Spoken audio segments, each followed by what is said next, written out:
I'ma drop these bombs when you chomp, but I'm sit back calm and I'm arming up these tracks on this song, and I am King Kong. Bitch, I snap your arms, I'm at the stomp, but I'll take your condoms in Boston, a marathon. When I bust, and I'm in the fit pops, it's a harm, and I'm get it. When they found out I was iconic, they tried their best to keep me from it, but I became bubonic black.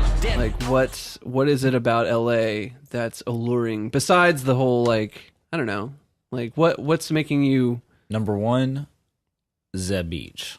Yeah. Number two, the weather. Yeah, see, you actually told me when we were discussing this. We were Man, actually, sunny days are happier days. Like you take them for granted. Like this year, Nashville has been like fucking Seattle.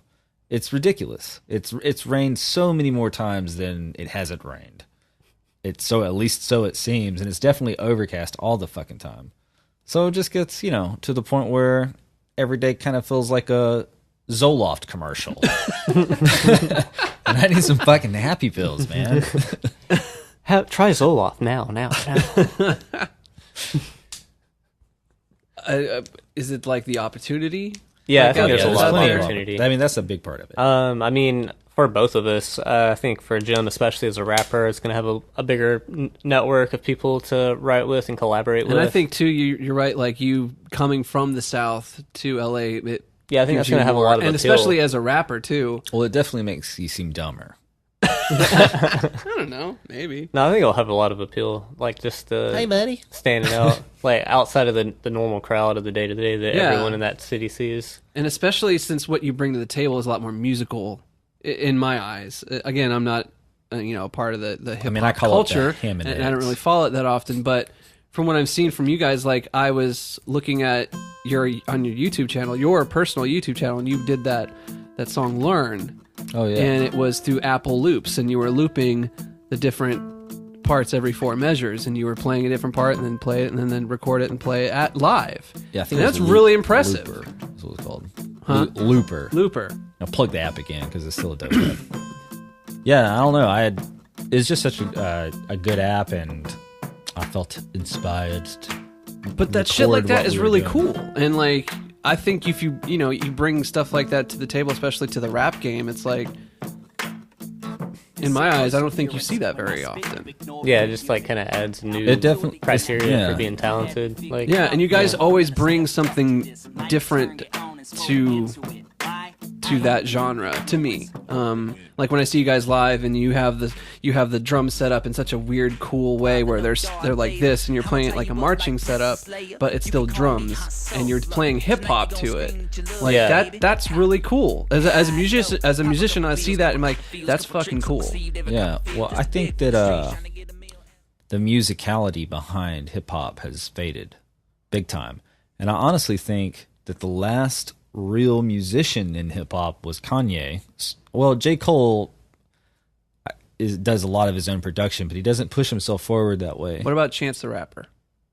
I don't really know about Chance the Rapper. Like, I don't know if he's behind all of his production, if he's a musician on that level. I'm sure he is, you know what I mean? But what I mean, as far as the hip hop culture goes, there's not been a big push of someone who's the whole, like, quote unquote whole package. Like right now it's like it's primed to be a rapper on someone else's production. Like producer X, DJ X is featuring DJ X. Yeah, is featuring this rapper. Like it's like, you know what I mean? This type of cross-pollination between genres, in my opinion, is homogenizing the sound of music. And you don't really have that, like, you don't have that one individual like Kanye was that's going to say, I think music should go in this direction.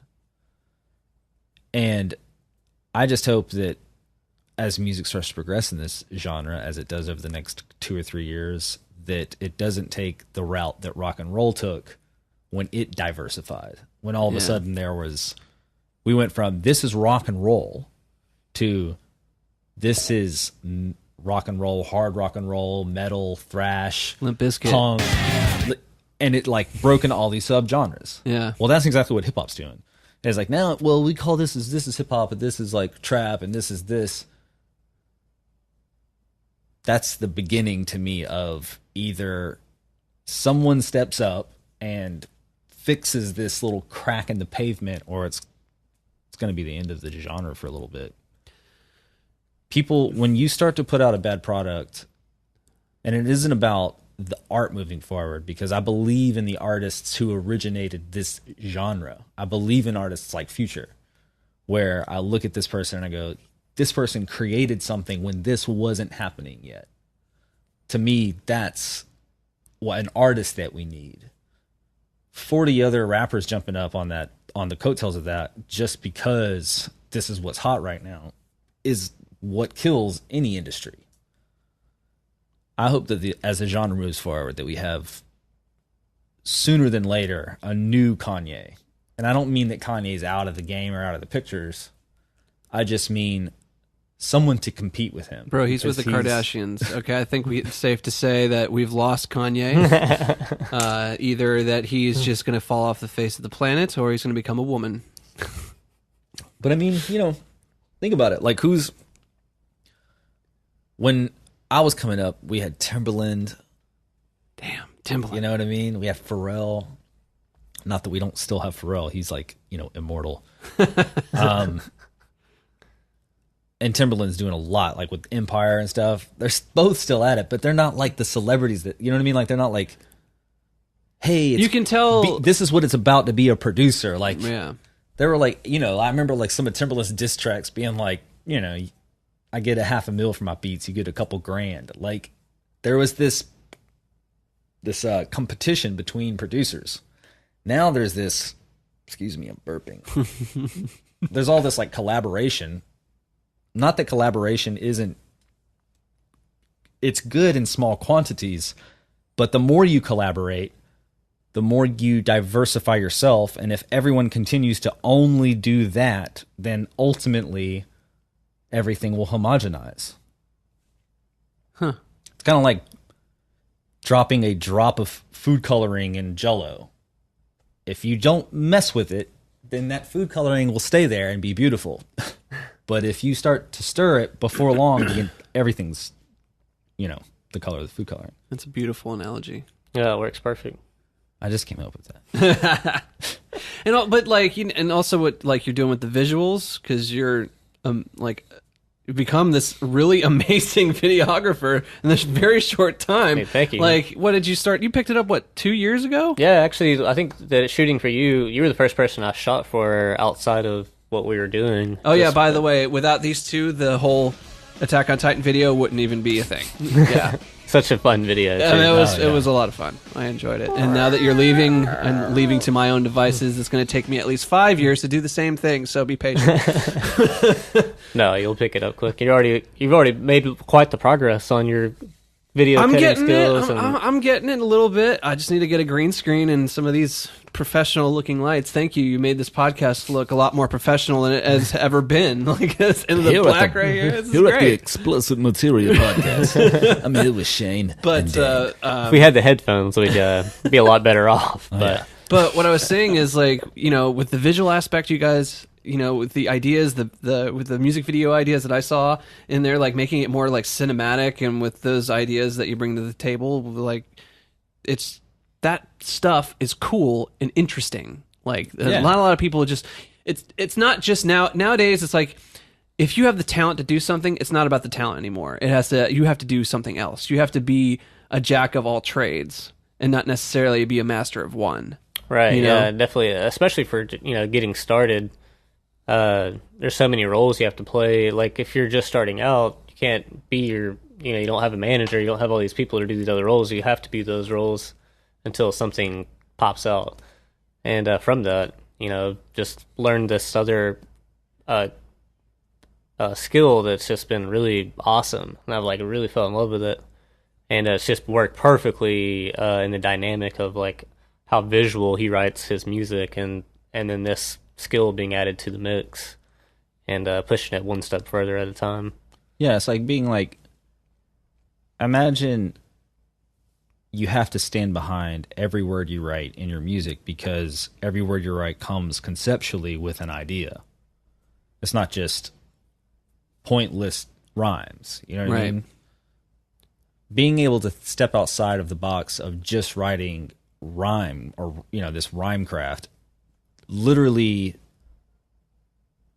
puts you into this place of everything has to make sense now, which a lot of rappers, you know, write with that in mind, but that's not the kind of hip hop I like come from. You know what I mean? So with this album, since we were writing it from a visual standpoint, it really put this focus on me to like craft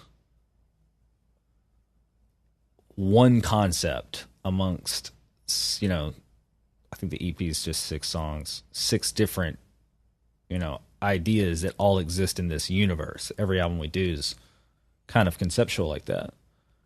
But we came up with this video idea and the video that we're working on. Literally, the entire album came from talking about this video we want to shoot that wasn't a music video. It was going to be just like a short film. And this album, basically, Holographic, is the soundtrack to that. See, that's fucking dope.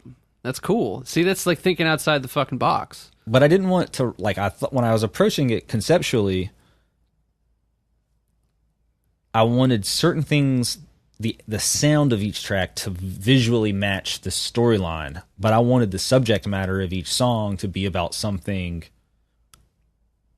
crucially important to me in my life versus writing it like from a third person perspective. Right. So like 1985, I mean, the very first thing that anybody wants to talk about is like, how old are you? Like, is this affecting you? Like, you know what I mean? Like, you're too old, you're too this, whatever. That 1985 addresses that. Then there's cannabis, which I am an advocate for. And is actually being an advocate, despite it in a lot of this culture being cool, you face lots of obstacles because of it. People feel so off put by something that I believe should already be legal. I think that's changing, but slowly, Yeah. state by state.